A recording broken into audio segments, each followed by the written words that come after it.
नमस्कार, बहुत बहुत स्वागत और अभिनंदन आप सभी का द डिबेट में। मैं ब्रजेश मिश्रा हूं। कोरोना वायरस दिनों दिन बेहद घातक, बेहद ताकतवर, बहुत ही खतरनाक तरीके से पूरी दुनिया को अपने चपेट में ले रहा है। विशेष तौर पर मैं जिक्र करना चाहूँगा अमेरिका और ब्राज़ील का, जहां पर कोरोना वायरस की दूसरी खतरनाक जानलेवा वेव आई हुई है। और ये इतनी खतरनाक है कि अमेरिका के पूर्व के इतिहास की ये सबसे बड़ी और ख़तरनाक संक्रामक बीमारी के तौर पर उभरी है। इससे हैं अब्दुल हफीज गांधी जी मेरे साथ समाजवादी पार्टी से हैं। दीपक सिंघल जी मुझे ज्वाइन कर चुके हैं, फॉर्मर चीफ सेक्रेटरी हैं, भारत उत्तर प्रदेश सरकार में रहे हैं। डी के गुप्ता जी फेलिक्स हॉस्पिटल नोएडा के डायरेक्टर हैं और मेरे साथ कोरोना वायरस की कई डिबेट का महत्वपूर्ण हिस्सा रहे और कोरोना की अवेयरनेस में उत्तर प्रदेश और देश में इनका बड़ा योगदान है। Doctor Narendra Saini former general secretary IMA Delhi के, हमेशा की तरह मेरे साथ इस डिबेट में हैं। और वीरेंद्र सिंह जी हमारे स्टेट हैं। स्वागत और धन्यवाद आप सभी का। मेरे साथ फार्मर चीफ सेक्रेटरी दीपक सिंघल मौजूद हैं। बहुत दिनों के बाद मुस्कुराते हुए सिंघल साहब दिखे हैं टीवी स्क्रीन पर, बहुत स्वागत आपका। तो जो आप कह रहे थे करीब करीब हम लोग उसी हालात की तरफ बढ़ रहे हैं। तब सिंघल साहब आपकी बात कोई सुनता नहीं था और आपका मजाक उड़ाते थे और कहते थे कि आप पैनिक कर रहे हो। बट तो अब तो स्थितियां वैसी ही करीब करीब हो रही, चाहे वो उत्तर प्रदेश हो, चाहे देश हो और चाहे वो अमेरिका हो। हालात तो वैसे ही हैं। क्या किया जाए अब?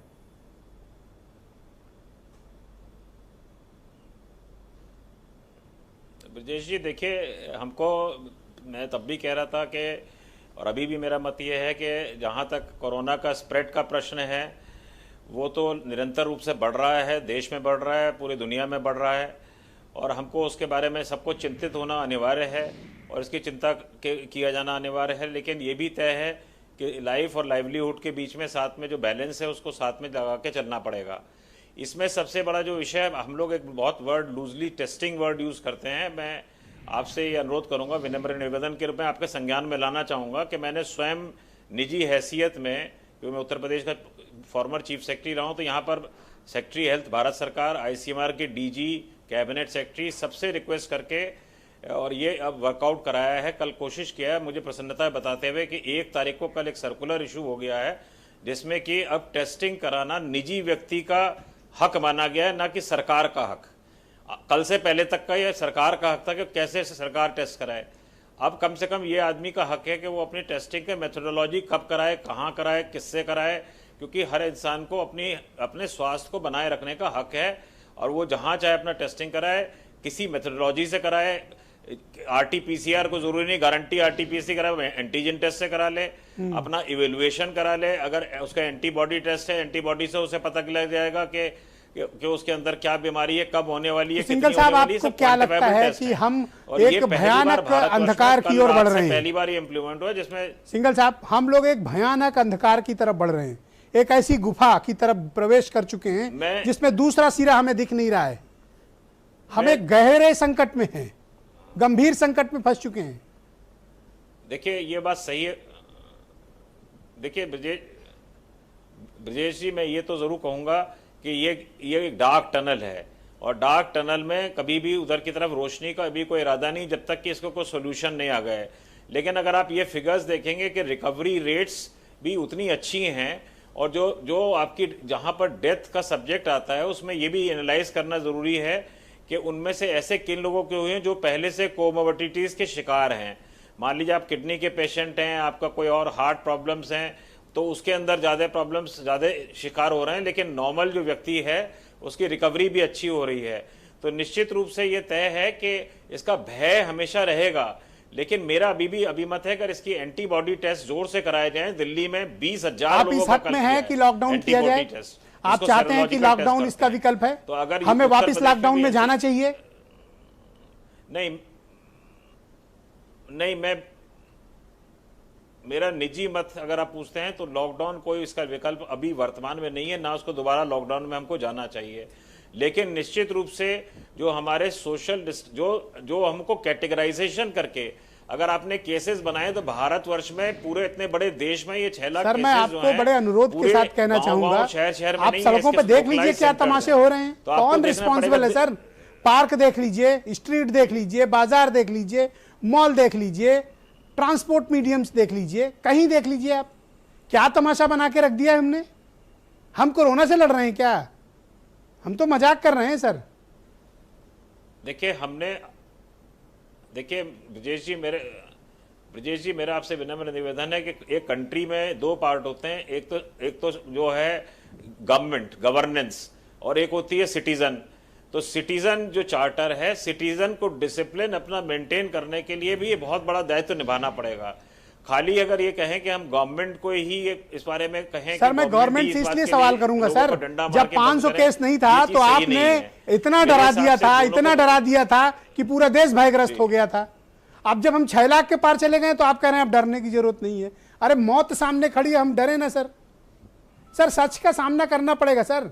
ये कोई आंकड़ा, कोई व्यक्ति नहीं मरता है कि 18,000 मर गए, हमने कह दिया 18,000 परिवार तबाह हो गए। सर जो कोरोना वायरस से पीड़ित ठीक होकर आए हैं, अगर आप उनसे बात करें तो उनके आंसू नहीं थमते हैं, वो ऐसा बताते हैं कि उनको नया जीवन मिला है।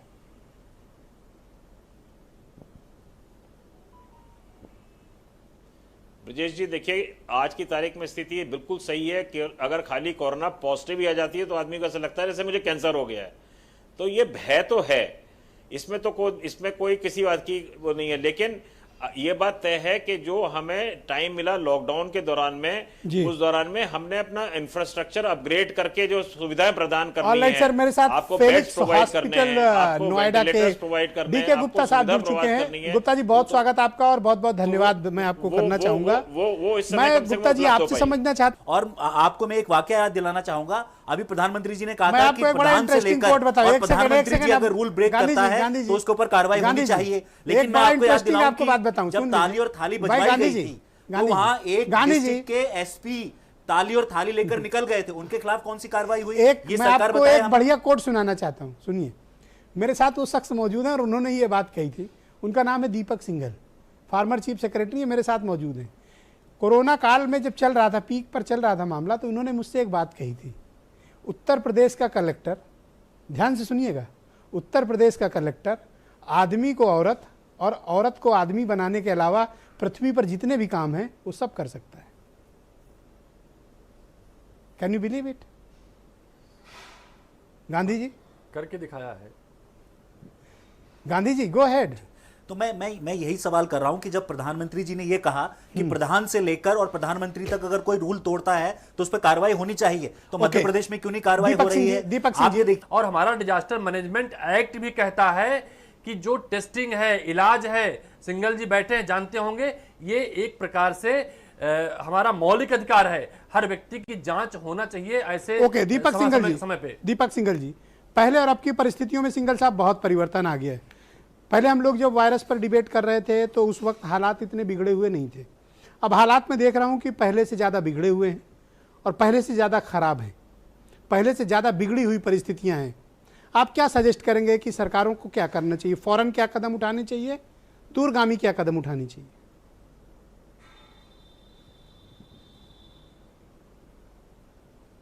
विजय जी, इसके दो भाग हैं। एक तो मेडिकल पार्ट है, मेडिकल पार्ट में सबकी मत एक ही है कि अधिक से अधिक टेस्टिंग होनी चाहिए। अब जो एंटीजन टेस्टिंग शुरू हुई है, जिसके हिसाब से आप 15 मिनट में रिजल्ट ले लेते हैं, एनसीआर में बहुत तेज़ी से ये टेस्टिंग होगी। तो ये टेस्टिंग जैसे अब हो रही है, पहले भी हो सकती थी, लेकिन चलिए अब हो रही है। अधिक से अधिक टेस्टिंग होनी चाहिए, ट्रेसिंग होनी चाहिए और उसका फिर इलाज का बंदोबस्त होना चाहिए जहाँ इसकी आवश्यकता हो। लेकिन साथ में ज़िंदगी चलाने के लिए जो एक आध कोई चर्चा कोई कर ही नहीं रहा है, वो अर्थव्यवस्था की जो चर्चा है वो भी बहुत इंपॉर्टेंट है। कि हमारे को देखिए, हम लॉकडाउन में एनवायरनमेंट पूरा क्लीन हो गया था, अब अचानक सब पब्लिक सड़क पे उतर रही है और पूरा एनवायरनमेंट पे फिर हम भाई पॉल्यूशन लेवल पे वहीं आ रहे हैं। अब इस पॉल्यूशन का उस इंसान पे क्या असर होगा? हमारी इकोनॉमी क्या इस प्रकार की कैपिटलिस्टिक इकोनॉमी में चलेंगे या सोशल कैपिटलिस्टिक इकोनॉमी लानी है? हमें इक्विटेबल ग्रोथ कैसे करनी है? हमें जो हमारे जो डिफरेंट डिक्लेरेशंस हुई हैं पिछले कई महीनों में, उसका धरती पर क्रियान्वयन, ग्राउंड रियलिटी का मूल्यांकन होना चाहिए कि क्या तुरंत के हमारे पास, जैसे आपने कहा एसएमई को कर्जा 3 लाख करोड़, अब एक डाटा डेफिनेटली कहीं ना कहीं रिलीज होना चाहिए कि 3 लाख करोड़ में से फिजिकली सैंक्शन नहीं कितना लिफ्ट हो गया है। अगर मान लीजिए जो सेक्टर्स इकोनॉमी के खत्म हो गए हैं, जैसे आगरा में पर्यटन जो है, ताजमहल बंद है, तो अगर मान लीजिए पर्यटक नहीं आ रहे हैं तो सारे शोरूम बंद हैं, जो टूरिस्ट गाइड बंद हैं, तो ऐसे सेक्टर्स में रोजगार का क्या हो रहा है? तो मेरा ये सिर्फ निवेदन है कि साथ में जो उसका जो इकोनॉमिक पार्ट है उसके साथ में आपका मेडिकल पार्ट के साथ में कॉम्बिनेशन में उसका विचार विमर्श होना चाहिए। और सबसे बड़े जो है धरती की ज़मीनी हकीकत जान के हम लोग सब मिलजुल के एक साथ काम करें। सरकार अपना दायित्व पूरा करे और इंसान और सिटीजन अपना दायित्व पूरा करे, दोनों मिलके काम करेंगे तो देश आगे बढ़ेगा। जहां तक आंकड़े का प्रश्न है कि हम तीसरे नंबर पे आ जाएंगे या चौथे पे आ जाएंगे, भारतवर्ष 130 करोड़ की जनता है, तो अगर हम कहेंगे कि रूस के तुलना में कंपेयर करेंगे, रूस 6 लाख है, हम 6,50,000 हो जाएंगे, तो ये हमें पर कैपिटा देखना पड़ेगा कि 130 करोड़ के तुलना में कितना है। और जैसे मैंने आपसे कहा कि ये पूरे 5 मेट्रो सिटीज, मैं एक नया कंसेप्ट आपसे आज आपके लिए रेस करूंगा, क्योंकि आप नए मुद्दे उठाते हैं ब्रजेश जी, मुझे खुशी है, आप हमेशा उठाते हैं नए मुद्दे, कि अब ये समय समझ लेना चाहिए, कम से कम सिटीज को डिसेंट्रलाइज कर दें। हमें एनसीआर कंसेप्ट बनाया था 20 साल पहले, जब मैं मेरठ में कलेक्टर था, तब कहा करते थे कि हम सरकारी दफ्तर दिल्ली को उठा के मेरठ में ले जाएंगे। पिछले 20 साल से तो एक भी कोई दफ्तर उठ के गया नहीं केंद्र सरकार का दिल्ली से मेरठ। तो अब लखनऊ के सिस्टम को डिसेंट्रलाइज करिए, NCR system has been collapsed, को डिसेंट्रलाइज करिए, तो ये जितनी भी एनसीआर सिस्टम फेल्ड है sir ji. There is no coordination between union government, UP government, Haryana government. तो ये NCR is a failed system. साहब मैं आपसे निवेदन यही तो कर सब मैं ये आपसे खुद ही निवेदन कर रहा हूं, दिस इज द टाइम कि ये हार्ड कोर पॉलिसी इश्यूज पे सभी को सामूहिक चिंतन करना चाहिए। लेकिन ये बात मैं निश्चित रूप से कहूंगा कि डिसिप्लिन अपने अंदर रखना, और सरकार का दायित्व ये अपना कि जो दूरस्थ स्थानों में, देखिए चिंता अभी एक बहुत बड़ी है, चिंता का विषय है कि अगर मान लीजिए जो अभी हमारे गुप्ता जी, डॉक्टर गुप्ता कह रहे थे कि 2-3 और T3 लेवल के चाहिए, अगर वो उस हॉस्पिटल्स पे वेंटिलेटर पहुंचा भी देंगे तो वो वेंटिलेटर चलाने वाले डॉक्टर नहीं है। तो ये जो कंडीशंस हैं, स्पेशली छोटे तहसील गांव ब्लॉक में, इसके बारे में मेडिकल स्ट्रेंथनिंग के लिए अभी भी बहुत बड़ी आवश्यकता है। लेकिन मैं फिर इस बात का कायम हूँ, मैं इसमें लड़ाई लड़ रहा हूँ और इस बारे में काफी सफल भी हूँ कि अब कम से कम सर्कुलर तो आ गया कि हमें एंटीबॉडी टेस्ट कराने चाहिए, उससे हमारा भय दूर हो जाएगा। गुप्ता जी और नरेंद्र सैनी साहब मेरे साथ मौजूद हैं। डीके गुप्ता जी, मैं आपसे समझना चाहता हूं, 12 से ऊपर एनसीआर हमारा विशेष फोकस है